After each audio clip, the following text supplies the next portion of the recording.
Hello everyone, today I am here at the Eastview Mall in Victor, New York to finally visit my very first Chuck's Arcade. We're going to go inside the mall here and find this place, see their animatronic taxidermy, and what games they have. So let's get in there and check it out.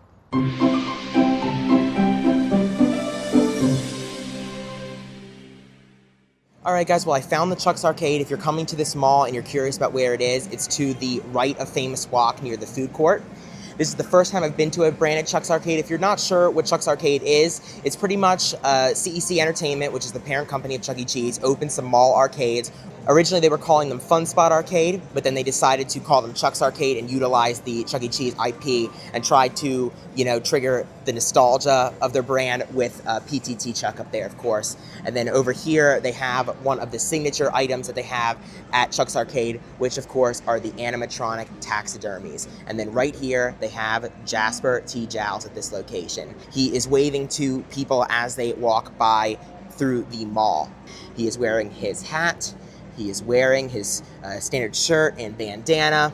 He is wearing Chucky's Rockstar jeans because there has never been a standing Jasper. His jeans are not meant to be standing. However, he does have his classic red shoes. And then there's his name tag, similar to what Helen has and all of the other taxidermies have at their respective ones. There are taxidermies of all 5 Cyberamic characters. There have been no Studio C or 3-stage bot taxidermies, at least not yet. This is the iconic Rockford, Illinois mask that is on him, which of course they had the rocker stage, and as sad as it is that Rockford was kind of disassembled, it is awesome to see a piece of history here in person, like Rockford's mask. So there he is, there's Jasper, and then to the right of him they have the advertisement for 10 games for $10. They are now hiring as well. And then we come on in here to the arcade itself. Their carpet in this store is similar to the other ones I've seen at the other fun spots I've been to. And then here they have a claw wall, is what I'm going to call this. Crazy toy, emoji. They have 3 of these Fun Zone claws, I'm sorry. And then they have another one of the emojis as well. They have Asphalt Legends. And then over here they have some of the Chuck's Arcade wallpaper. I like this wallpaper more than what they used at Fun Spot. Fun Spot really didn't have any kind of character whatsoever. However, this does have PTT Chuck on it. It has the video game kind of retro inspired, and I really like it. It's better than just the 2.0 Stripes, which is what Fun Spot had. And then here is the retro game corner. So they were advertising that they have some retro classics as well as new stuff, and then here's their wall of retro classics.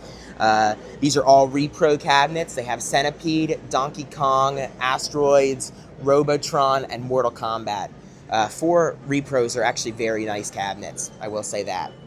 They have an emergency exit only, nothing like what they have at Chuck E. Cheese. So they did not use, it would be cool if they had Chuck E. Cheese signage on these doors, but they do not, unfortunately. They have just a generic red stripe on the wall here, and then they have 3 branded skee ball. They have Dodgeball Ultimate Arena, which I have seen at a few of the newer Chuck E. Cheese locations. They have Quarterback Pro. They have Rock the Rim, which I also seen at Chuck E. Cheese before, and then a generic employees only sign back there. Right here they have this locked cabinet with a bunch of prizes, which I'm sure they get ready to load into the claw machine or the prize thing or whatever they use these for, but unfortunately no Chuck E. Cheese Funko, at least not that I can see here. Another generic employees only door. Up here they have more of the Chuck's Arcade wallpaper, which is awesome. They also have Connect 4 hoops right here, which I have seen at some of the newer Chuck E. Cheese locations as well.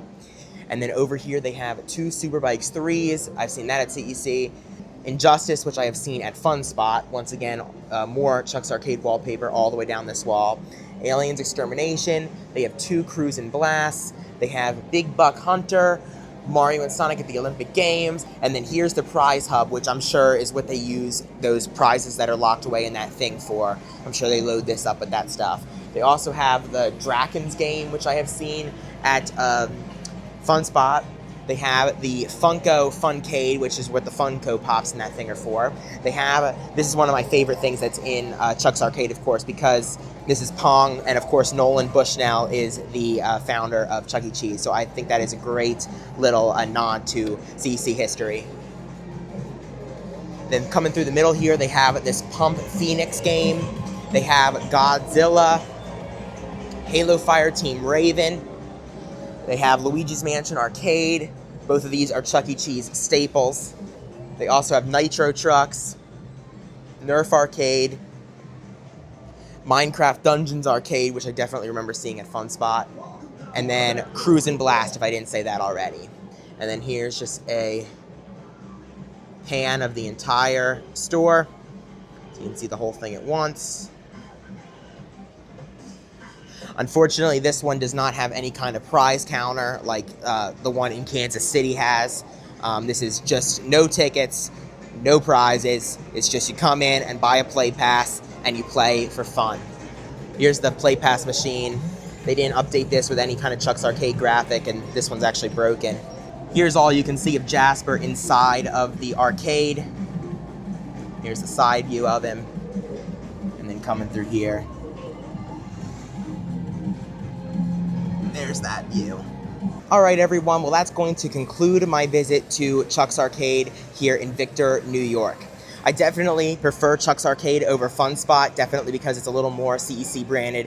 I definitely have mixed feelings about the taxidermies. It is nice to see the characters here in person. However, I definitely think these could have been utilized better than having the arms broken and put inside a glass box. That's just how I feel about it. But I hope you guys enjoyed this tour. If you did, please subscribe. Thank you for watching, and I'll see you guys in the next one. Bye.